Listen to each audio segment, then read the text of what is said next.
হাতি উপদ্রুত এলাকায় মাধ্যমিক পরীক্ষার্থীদের নিরাপদে পরীক্ষা কেন্দ্রে পৌঁছে দিতে উদ্যোগী হয়েছে বন দফতর। পরীক্ষার্থীদের গাড়ি করে পরীক্ষা কেন্দ্রে পাঠানোর কাজ শুরু করেছে তারা।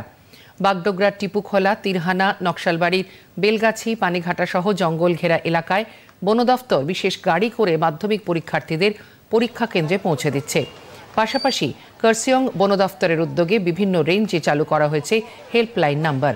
এই সমস্ত পরিস্থিতির উপর নজর রাখছেন কার্সিয়ং বন দফতরের ডিএফও এবং এডিএফও।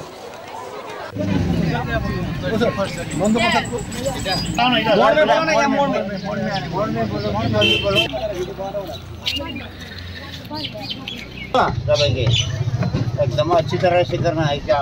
हाँ,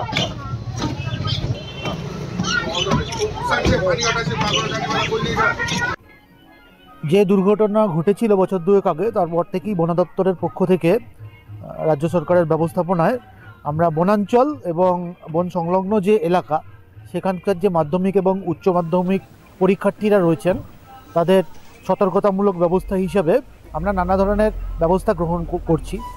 এবছর কার্সিয়ং ডিভিশনের তরফ থেকে আমরা পরীক্ষার অন্তত 7 দিন আগের থাকতেই এই এলাকাগুলো, বন সংলগ্ন এলাকা এবং বনবস্তি বা চা বাগান এলাকাগুলো যেখানে হাতি বা অন্যান্য বন্যপ্রাণীর উপস্থিতি আছে, সেখানে সতর্কতামূলক প্রচার আরম্ভ করেছিলাম।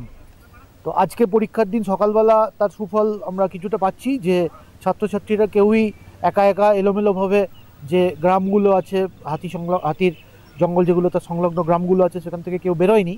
তারা দলবদ্ধভাবে বন দপ্তরের পাঠানো ছোট গাড়িতে নিজেদের গ্রাম থেকে বা বস্তি থেকে বেরিয়ে পানিঘাটা, লোহাগড় এবং বেলগাছি এই সমস্ত এলাকায় আমরা বাসগুলো একটা একটা করে পাঠিয়ে দিয়েছি।